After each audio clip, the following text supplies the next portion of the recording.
नमस्कार।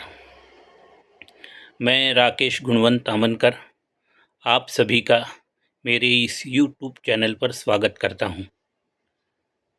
दोस्तों, शब्दों का सही उच्चारण कितना महत्वपूर्ण होता है, इसके बारे में हमारे पुराणों में एक कथा आती है। त्वष्टा नाम के एक महर्षि थे। उनका विश्वरूप नाम का एक पुत्र था, जो कि यज्ञों का विशेषज्ञ मुनि था। विश्वरूप की माता दैत्य कुल से आती थी, इसलिए विश्वरूप दैत्यों को और देवताओं को समान भाव से देखा करते थे।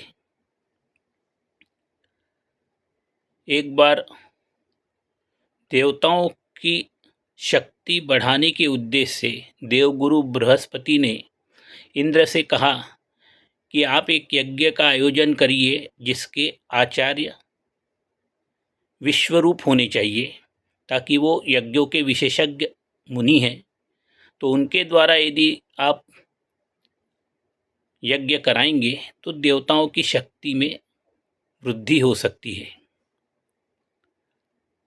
तब इंद्र ने यज्ञ का आयोजन किया और उसके आचार्य विश्वरूप को बनाया गया।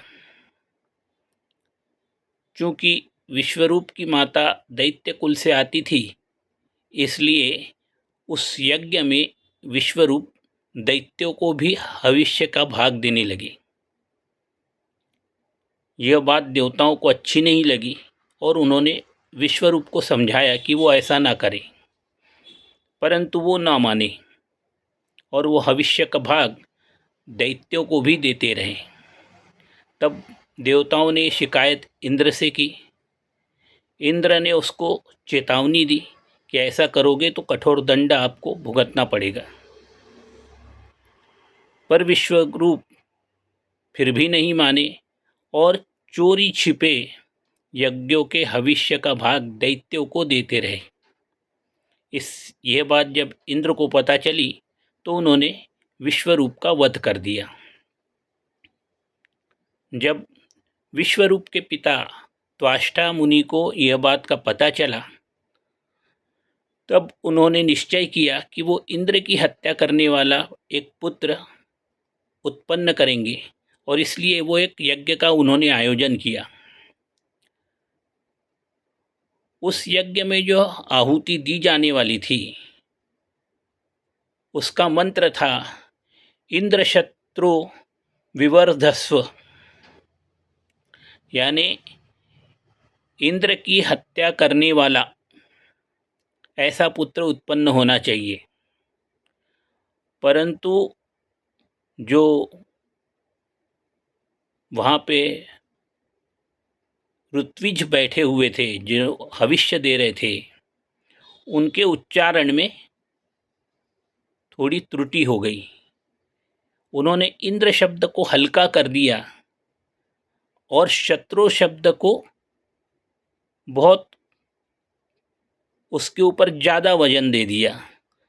तो उसके कारण क्या हुआ कि जो पुत्र हुआ वो इंद्र की हत्या करने वाला पुत्र के बजाय इंद्र से जिसकी हत्या हो सकती है ऐसा पुत्र उत्पन्न हुआ।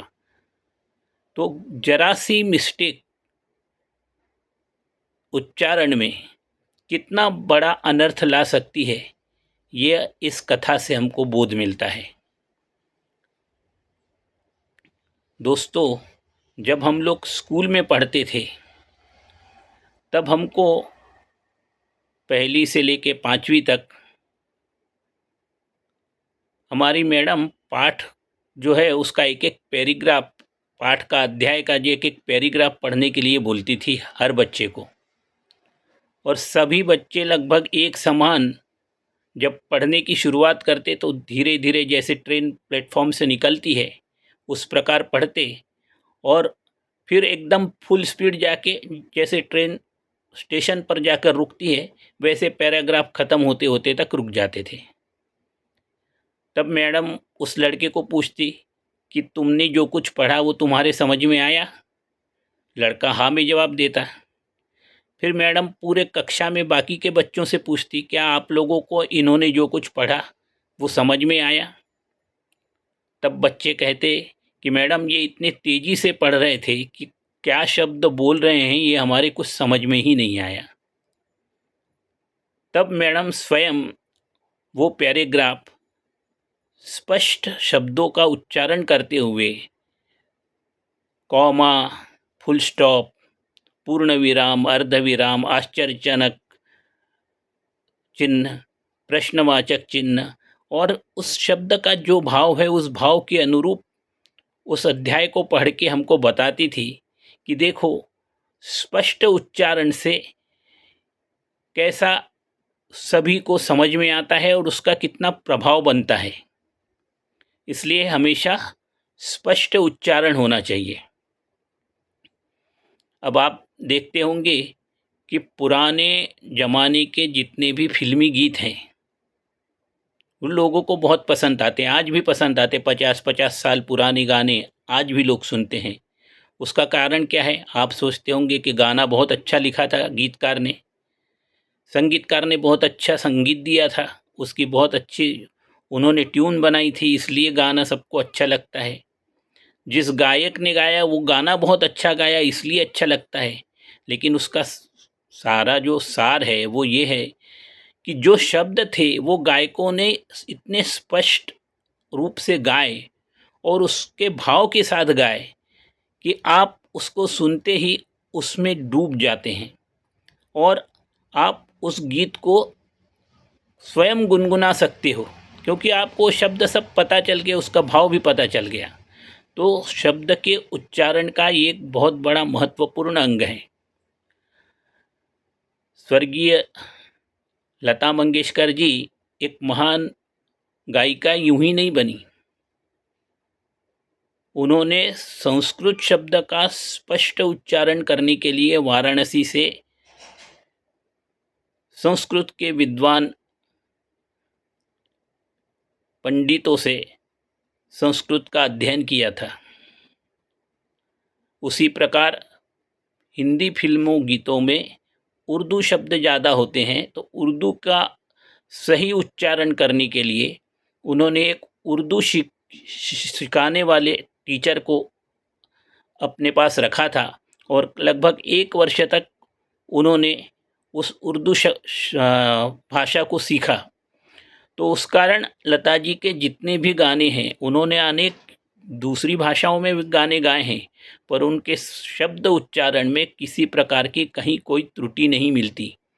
तो उनके गाए हुए गाने आज भी लोगों को बहुत पसंद आते हैं।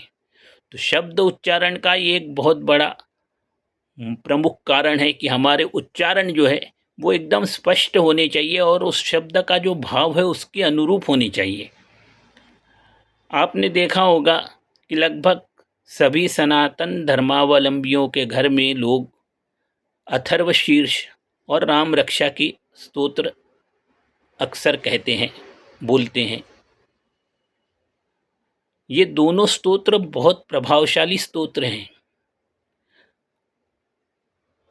आपको यूट्यूब के बाकी चैनल पर और बाकी जगह भी आप पढ़ने को आपको मिल जाएगा कि कितने प्रभावशाली मंत्र हैं, टाइम टेस्टेड, सदियों से चले आ रहे लोगों ने उसको अनुभव किया है।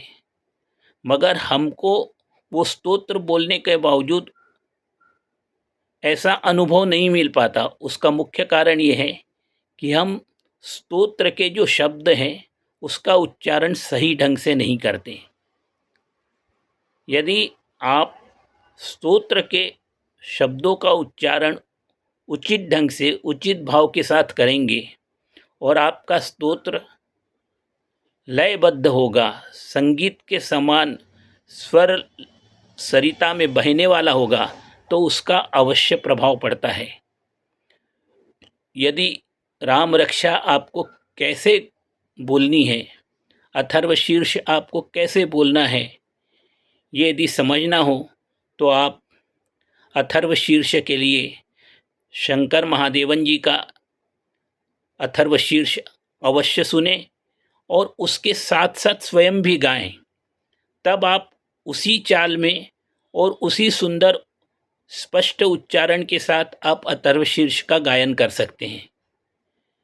इसी प्रकार राम रक्षा का पाठ यदि करना है तो आप यूट्यूब पर साधना सरगम जी द्वारा गाया गया राम रक्षा स्तोत्र अवश्य सुने और उसके साथ स्वयं भी गाएं। जब आप इस प्रकार अथर्वशीर्ष और राम रक्षा स्तोत्र का पाठ करेंगे तो आपको अवश्य अनुभव मिलेगा, क्योंकि ये शब्द जो हैं इसका सही उच्चारण होने से उसका हमको अवश्य प्रभाव देखने को मिलता है। ये दोनों स्तोत्र सवेरे और शाम को दोनों टाइम बोले जाने चाहिए। आजकल के जो माता पिता हैं जिनके बच्चे अभी छोटे हैं, उन्होंने बचपन से ही उनको ये दो स्तोत्र अवश्य पढ़ानी चाहिए, ताकि भविष्य में वो जब अपने प्रगति के पथ पर आगे बढ़ेंगे तो ये दो स्तोत्र उनका बहुत मदद कर सकते हैं, ताकि वो एक उत्तम प्रगति कर उच्च शिखर तक पहुंच सके। आपको मेरा ये विचार कैसे लगा, कमेंट्स बॉक्स में जाके अवश्य अपना विचार प्रकट कीजिए। देखिए, भूलिए मत, इस चैनल को लाइक करिए, सब्सक्राइब करिए और शेयर भी करिए। धन्यवाद। जय श्री राम।